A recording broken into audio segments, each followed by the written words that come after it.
Welcome to citizens pulse. నేను మీ Rajesh.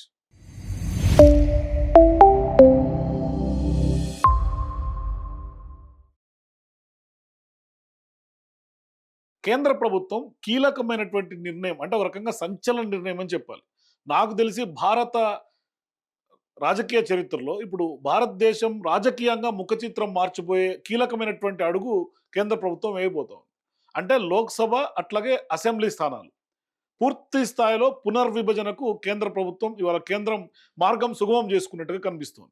So ఇప్పుడు ఈ యొక్క కీలక నిర్ణయం తీసుకున్నటువంటి నేపథ్యంలో అసెంబ్లీ స్థానాలు కానీ పార్లమెంట్ స్థానాలు కానీ భారీ స్థాయిలో పెరిగే అవకాశాలు ఉన్నాయి.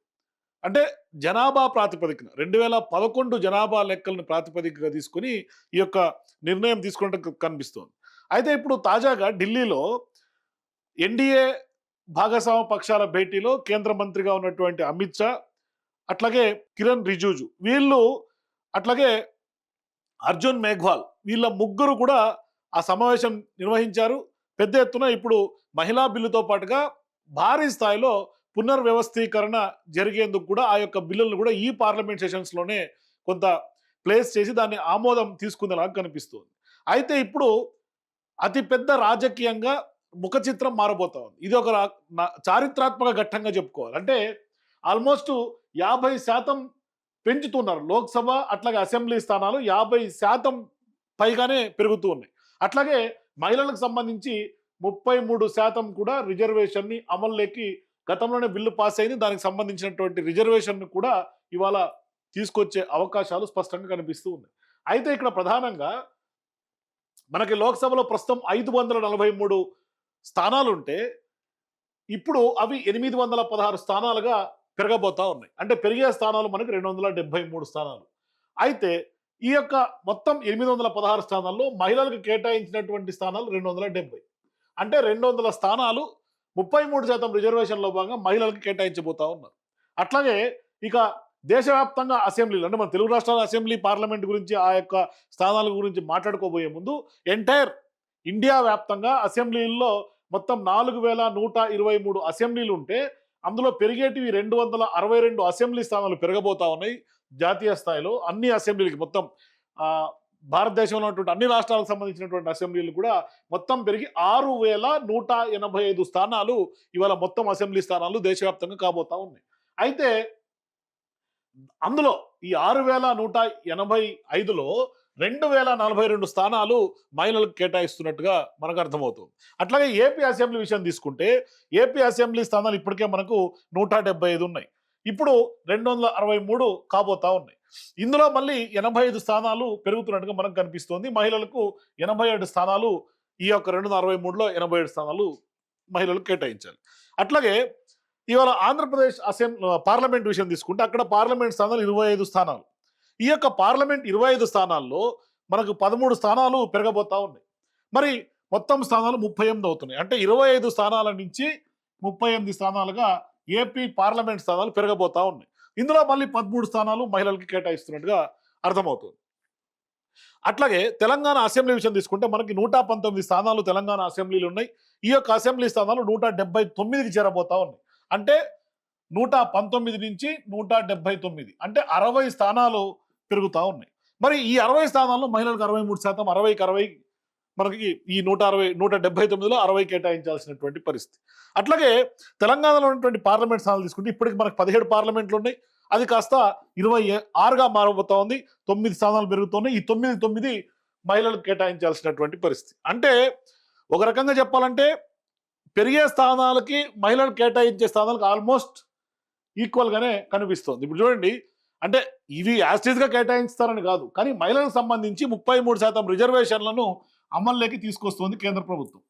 సో ఇప్పుడు మనకి 273 స్థానాలు పెరిగితే 270 మహిళలు కేటాయించాల్సినటువంటి పరిస్థితి. అంటే 270 కాదని, బట్ 816లో స్థానాలు నేను చెప్తున్నా.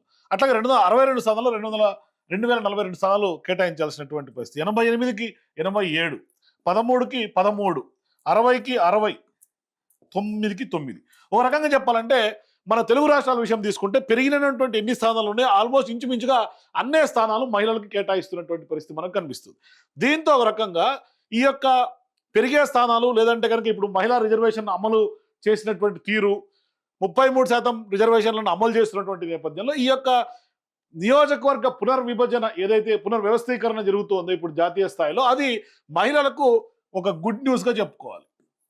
ఖచ్చితంగా ఇప్పటిదాకా మహిళలకి రిజర్వేషన్లు ఉన్నా లేదంటే మహిళలకి కేటాయిస్తున్నటువంటి సీట్లు ఎన్ని అని ఇవాళ అన్ని రాజకీయ పార్టీలు ఇంట్రాస్పెక్ట్ సెల్ఫ్గా చేసుకోవాల్సినటువంటి పరిస్థితి. అయితే ఇవాళ ఈ యొక్క డీలిమిటేషన్లో భాగంగా దాదాపుగా 50% పెరిగితే మహిళలకు 33% పెరిగే అవకాశాలు ఉన్నాయి. అంటే సీట్లు అంటే మహిళలకు ఇప్పటిదాకా రాజకీయంగా కొంత పూర్తి స్థాయిలో న్యాయం జరిగే అవకాశాలు ఉన్నాయి. ఇప్పటిదాకా రాజకీయంగా అనేక సందర్భాల్లో మహిళలను తొక్కేస్తున్నటువంటి ఈ యొక్క రాజకీయ పార్టీలు లేకుంటే పురుషులు ఇప్పుడు మహిళలకి 33% రిజర్వేషన్లను కల్పిస్తున్నటువంటి పరిస్థితి. అయితే ఇప్పుడు మనం మాట్లాడుకున్నాం తెలుగు రాష్ట్రాల్లో కూడా 119 స్థానాల నుంచి ఇవాళ తెలంగాణలో 60 స్థానాలు పెరిగి 179 అయినాయి. అయితే ఇవన్నీ కూడా 2029 సార్వత్రిక ఎన్నికల నాటికి ఈ యొక్క మనకి చెప్తున్నటువంటి పెరిగినటువంటి స్థానాల మీద పోటీ జరిగే అవకాశాలు ఉంటాయి. అంటే 33% రిజర్వేషన్ కూడా 2029 ఎన్నికలకు అమలులోకి వస్తుంది. అట్లాగే ఈ యొక్క పార్లమెంట్ బడ్జెట్లోనే కేంద్రం ఈ యొక్క బిల్లుల్ని ప్రవేశపెట్టే అవకాశం ఉన్నట్టుగా తెలుస్తోంది. ఆర్టికల్ 82, ఆర్టికల్ 170 ఈ యొక్క బిల్లులకు సవరణ చేసి ఇప్పుడు దాంట్లో జనాభా ప్రాతిపదిక అంటే జనాభా ఈసారి ఏదైతే జనగణన జరుగుతోందో జనగణన కొంత డిలేగా జరుగుతోంది. అందుకని ఇప్పుడు ఈ జనగణన లెక్కలను వదిలిపెట్టి 2011లో మనకి ఏదైతే జనగణన ఉందో ఆ యొక్క జనాభా దామాషా ప్రకారమే ఇప్పుడు ఈ యొక్క నియోజకవర్గ పునర్వ్యవస్థీకరణ జరుగుతున్నట్టుగా మనకు అర్థమవుతుంది. అయితే ఇక్కడ ప్రధానంగా ఇప్పుడు ఒక రకంగా చెప్పాలంటే ఈ బిల్లులు కనుక పార్లమెంట్లో ప్రవేశపెడితే రాజకీయంగా కొంత సెగ స్టార్ట్ అయ్యే అవకాశాలు ఉంటాయి. అంటే రాజకీయంగా మరి ఎన్డీఏ భాగస్వామ్య పక్షాల నుంచి కానీ లేదంటే కనుక ఇతరత్ర ఇండియా కూటమి నుంచి కూడా కొంత వ్యతిరేకత ఏమైనా వ్యక్తమయ్యే అవకాశం ఉందేమో అన్న భావన కూడా అటువంటి విశ్లేషణలు కూడా వినిపిస్తున్నాయి. కానీ నాకు తెలిసి ఇవాళ రాజకీయ నిరుద్యోగులందరికీ కూడా ఒక శుభవార్తగా మనం దీన్ని చూడాల్సినటువంటి అవసరం ఉంది. కాబట్టి ఏ ఒక్క రాజకీయ పార్టీ కూడా దీన్ని వ్యతిరేకించే అవకాశాలు లేవు. ఆల్మోస్ట్ కాంగ్రెస్ పార్టీ నుంచి మొదలు పెడితే జాతీయ స్థాయిలో ఉన్నటువంటి అన్ని రాజకీయ పార్టీలు కూడా దీన్ని స్వాగతించే అవకాశాలు ఉన్నాయి. కొంతకాలంగా డీలిమిటేషన్ జరగాలనే డిమాండ్ కూడా ఉంది. అయితే ఇక్కడ కొసమేరపు ఏంటంటే సౌత్కు సంబంధించినటువంటి రాష్ట్రాలు అంటే తమిళనాడు కానీ కేరళ అట్లాగే ఆంధ్రప్రదేశ్ తెలంగాణ కర్ణాటక ఈ యొక్క 5 రాష్ట్రాలు కూడా భారీగా లాస్ అయ్యే అవకాశాలు ఉంటాయి. అంటే నష్టం జరిగే అవకాశాలు ఉంటాయి. ఎందుకు నష్టం జరిగే అవకాశాలు ఉన్నాయంటే దామాషా ప్రాతిపదికన ఇప్పుడు ఏదైతే నేను సీట్లు చెప్పానో అది ఆ యొక్క అసెంబ్లీ స్థానాలైనా పార్లమెంట్లైనా కూడా కొంత తగ్గే అవకాశాలు ఉంటాయి. అంటే అసెంబ్లీ స్థానాలు పార్లమెంట్ స్థానాలు భారీగా నష్టం వాటిల్లే అవకాశాలు సౌత్ రాష్ట్రాలకు ఉంటాయి. అందుకనే గత కొంతకాలంగా ఇప్పుడు నారా చంద్రబాబు నాయుడు గారు ఏపీలో ఒక వివాదాస్పదమైనటువంటి స్టేట్మెంట్ గత కొంతకాలంగా చేస్తున్నారు. అంటే ఆయన సౌత్లో పిల్లల్ని ఒకరికి ఇద్దరికి ఆపుకోకండి జనాభా నియంత్రణలో భాగంగా తగ్గించేసుకుంటున్నారు. ఇప్పుడు జనాభా నియంత్రణ కాకుండా పిల్లల్ని కనండి అని చెప్తా ఉన్నారు. ఎందుకు? వాళ్ళ యొక్క రాజకీయ సీట్ల కోసం అంటే అసెంబ్లీ పార్లమెంట్ స్థానాలు పెరగాలనే ఉద్దేశంతో వాళ్ళు ఇవాళ పిల్లల్ని కనండి అని చెప్తా ఉన్నారు. సో ఇప్పుడు జనాభా ప్రాతిపదికన 2011 లెక్కల ప్రకారం ఇవాళ పార్లమెంట్లో ఈ యొక్క బిల్లులు ప్రవేశపెట్టి 2029 ఎన్నికల నాటికి భారీ స్థాయిలో 50% పెంపుతోటి ఇవాళ డీలిమిటేషన్ కార్యక్రమం జరగబోతా ఉంది. మన తెలంగాణ ఏపీలో కూడా అంటే 2 తెలుగు రాష్ట్రాల్లో కూడా రాజకీయంగా లెక్కలు మారే అవకాశం ఉంటుంది. జాతీయ స్థాయిలో కూడా భారీ స్థాయిలో లెక్కలు ఇవాళ రాజకీయ ముఖ చిత్రం మారబోతోంది. అంటే ఇది ఒక రకంగా చారిత్రాత్మక ఘట్టం. నాకు తెలిసి బిల్లు కనుక ఆమోదం పొంది 2029లో ఏ లెక్కల ప్రకారం మనం అసెంబ్లీ పార్లమెంట్ ఎన్నికల్లో పెద్ద ఎత్తున రాజకీయ నిరుద్యోగులకు ఇవాళ అవకాశాలు కనుక కల్పించి మహిళలు 33% రిజర్వేషన్లు కనుక కల్పిస్తే భారత ప్రజాస్వామ్యక చరిత్రలో ఇదొక అతిపెద్ద సంస్కరణగా మిగిలిపోయే అవకాశాలు ఉంటాయి. కానీ ఇక్కడ సీన్ కట్ చేస్తే ఇది బీజేపీ అతిపెద్ద ఎత్తుగడ వేసుకుంటుంది. అంటే నేను చెప్పినట్టుగా సౌత్ నష్టపోతుంది. దాంతో పాటుగా బీజేపీ ఇప్పుడు జాతీయ స్థాయిలో లెక్కలు ఏమేసుకుంటుంది 2029కి జమిలీ ఎన్నికల దిశగా బీజేపీ అడుగులు వేస్తుంది. అంటే 1 నేషన్ 1 ఎలక్షన్, 1 నేషన్ 1 ఎలక్షన్. ఈ బీజేపీ ఒక కొత్త ఎత్తుగడతోటి మహిళలకు సంబంధించినటువంటి 33% రిజర్వేషన్లు అట్లాగే ఇప్పుడు డీలిమిటేషన్లో భాగంగా 50% సీట్ల పెంపు ఇది ఒక కొత్త ఎత్తుగడ. అంటే 2029లో మళ్ళీ బీజేపీ అధికారంలోకి వచ్చేందుకు ఇది ఒక కొత్త ఎత్తుగడగా కూడా దీన్ని చూడాల్సినటువంటి అవసరం ఉంది రాజకీయంగా. ఎందుకు అంటే ఇది సహజంగా నాకు తెలిసి పార్లమెంట్లు జరిగే సమయంలో ఎన్నికల మూడ్ ఒకలాగా ఉంటుంది. అసెంబ్లీ జరిగే సమయంలో ఎన్నికలకు సంబంధించి ఓటర్ మూడ్ ఒకలాగా ఉంటుంది. మరి ఇప్పుడు 2 కలిపి జమిలీ ఎన్నికల కింద అసెంబ్లీ, పార్లమెంట్లు 2 కలిపి కనుక పెడితే ఖచ్చితంగా జాతీయ స్థాయిలో బీజేపీ లబ్ధి జరిగే అవకాశం ఉంటుంది. ఎందుకంటే డబుల్ ఇంజన్ సర్కార్ అనే వ్యవహారంలో ఇవాళ పార్లమెంటుకు, అసెంబ్లీకి ఓటింగ్ జరిగితే కనుక పార్లమెంటుకి ఎక్కువ శాతం కొంత ఎన్డీఏ వైపు మొగ్గు చూపే అవకాశాలు ఉంటాయి. నరేంద్ర మోదీ వేవ్ అయినా లేదంటే కనుక ఇక జాతీయ స్థాయిలో బీజేపీకి ధీటైనటువంటి లీడర్ ఇండియాలో లేకపోవటం అని కూడా అనుకోవాలి. ఎందుకంటే Rahul charisma, Modi charisma 2 compare చేస్తే రాహుల్ చరిష్మా అంతగా మోడీకి రీచ్ అయ్యేటట్టుగా ఇప్పటికున్నటువంటి లెక్కల ప్రకారం అయితే లేదు అనేది అంచనాలు కొంత రాజకీయ నిపుణులు చెప్తా ఉన్నారు. అందుకని ఇవాళ బీజేపీ ఇండియాలో లీడర్షిప్ క్వాలిటీస్ విషయంలో తీసుకుంటే నరేంద్ర మోదీ ఆయన వయసు పైబడినా కూడా ఇంకా ప్రధాని పీఠాన్ని వదలట్ల, ఆయన దాన్ని పట్టుకొని ఉన్నాడు జాగ్రత్తగా. మరోవైపు ఇక్కడ ఈసీకి సంబంధించినటువంటి అనుమానాలు కూడా కొంత లేవనెత్తే అవకాశాలు ఉన్నాయి. ఎందుకంటే ఇప్పటికే భారీ స్థాయిలో ఎన్నికల కమిషన్ ఇవాళ ట్రాన్స్పరెన్సీ మిస్ అవుతా ఉంది అనేది ఒకటి మనకు తెలుస్తూ ఉంది. అయితే ఈ యొక్క ట్రాన్స్పరెన్సీ మిస్ అవుతా ఉంది అని చెప్తున్నటువంటి నేపథ్యంలో మరి ఎన్నికల సంఘం మీద కూడా కొంత అనుమానాలు వచ్చే అవకాశాలు ఉంటాయి. ఎందుకు అంటే ఇవాళ బీజేపీ జాతీయ స్థాయిలో లబ్ధి పొందే ఒక భారీ పొలిటికల్ వ్యూహంలో భాగంగానే ఇవాళ రాజకీయ నిరుద్యోగులకు పెద్ద ఎత్తున అవకాశాలు కల్పించడం, మహిళలకు అవకాశాలు కల్పించడం. ఇప్పుడు చారిత్రాత్మక ఘట్టంగా మహిళలకు కనుక 33% రిజర్వేషన్లు కల్పిస్తే పెద్ద ఎత్తున మహిళా లోకమంతా బీజేపీ వైపు ర్యాలీ అయ్యే అవకాశాలు ఉంటాయి.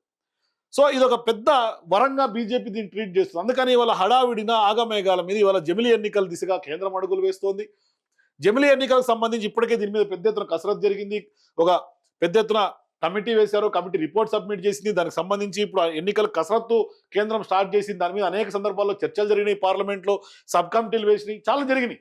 సో ఇప్పుడు బీజేపీ లబ్ధి జరిగితే మరి సౌత్కి భారీగా నష్టం జరిగే అవకాశాలు ఉంటాయి. అంటే సౌత్లో ఇవాళ పెరగబోతున్నటువంటి సీట్లు సౌత్కి చాలా తగ్గిపోతా ఉన్నాయి. ఒకవైపు యూపీ కానీ, బీహార్ కానీ, జాతీయ స్థాయిలో అటువైపు ఉన్నటువంటి మధ్యప్రదేశ్ కానీ, అంటే north eastern states, northern states కొంత లబ్ధి జరిగే అవకాశాలు ఉంటాయి. రాజకీయంగా వాళ్ళకి సీట్లు అత్యధికంగా పెరిగే అవకాశాలు ఉంటాయి. సౌత్కి అయితే భారీగా గండిపడే అవకాశాలు ఉంటాయి. కానీ ఇవాళ బీజేపీ ఒక జాతీయ స్థాయిలో ఎత్తుగడలో భాగంగానే ఇవాళ 2029 ఎన్నికలకు ఒక కొత్త ఎజెండాతో బీజేపీ అయితే ముందుకు వస్తోంది. 50% మేరకు ఇప్పుడు సీట్లు పెంచుకుంటున్నటువంటి నేపథ్యంలో ఈ 50% ఎట్లా లబ్ధి జరుగుతుంది?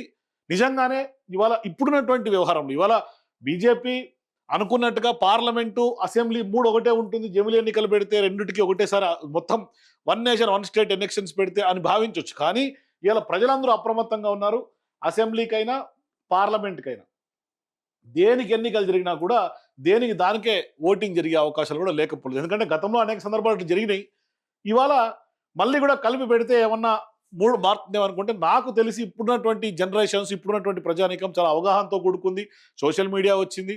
చాలా వరకు ఈ గతంలో ఎవరు పోటీ చేస్తారో క్యాండిడేట్ పేర్లు కూడా తెలియకుండా ఓటేసినటువంటి రోజుల నుంచి ఇవాళ పూర్తి స్థాయిలో ఎవరు ఏం చేశారు, ఏ రాజకీయ పార్టీ ఏం చేస్తుంది అన్న అవగాహన ఇవాళ చాలా మంది ప్రజానీకంలో ఉన్నటువంటి నేపథ్యంలో ఒక రకంగా మరి బీజేపీ ఈ యొక్క ఎత్తుగడతోటి ప్రాంతీయ పార్టీలు కూడా దెబ్బపడే అవకాశం ఉంటుంది. అంటే జాతీయ స్థాయిలో ఇవాళ బీజేపీ ఇప్పటికే మొత్తం ఇండియా వైడ్గా ఒక రకంగా మొత్తం కాషాయమయం చేసుకుంటూ వెళ్తున్నటువంటి నేపథ్యంలో పార్లమెంట్ అంటే రీజనల్ పార్టీస్కి అతిపెద్ద దెబ్బ కొట్టే అవకాశం బీజేపీ వ్యూహంలో దీని మీద కూడా ఒక వ్యూహంగా కనిపిస్తుంది. గత కొంతకాలంగా అది ఆమ్ ఆద్మీ పార్టీ అయినా, బీఆర్ఎస్ పార్టీ తీసుకున్నా, లేకుంటే వైఎస్ఆర్సీపీ, లేకుంటే టీడీపీ, ఇప్పుడు ఎన్డీఏ కూటమి భాగస్వామ్యం కీలకంగా ఉన్నటువంటి బీహార్ నుంచి ఉన్నటువంటి చాలా పార్టీలు కానీ, అంటే పెద్ద ఎత్తున ఎన్డీఏ భాగస్వామ్య పార్టీలైనా లేదంటే ఇతర ప్రాంతీయ పార్టీలైనా, ప్రాంతీయ పార్టీలకి బీజేపీ చెక్ పెట్టే దిశగా కూడా ఈ యొక్క కసరత్తు చేస్తున్నట్టు కూడా మనం భావించాలి. మొత్తం మీద బీజేపీ వ్యూహాత్మకమైనటువంటి రాజకీయ అడుగుగా మనకు స్పష్టంగా కనిపిస్తోంది. మరి నిజంగానే బీజేపీ వ్యూహం ఫలిస్తుందా 2029లో, లేదంటే కనుక ఏం జరగబోతుంది? మీ అభిప్రాయాలు కింద కామెంట్స్ చెప్పండి. For more videos please watch citizens pulse.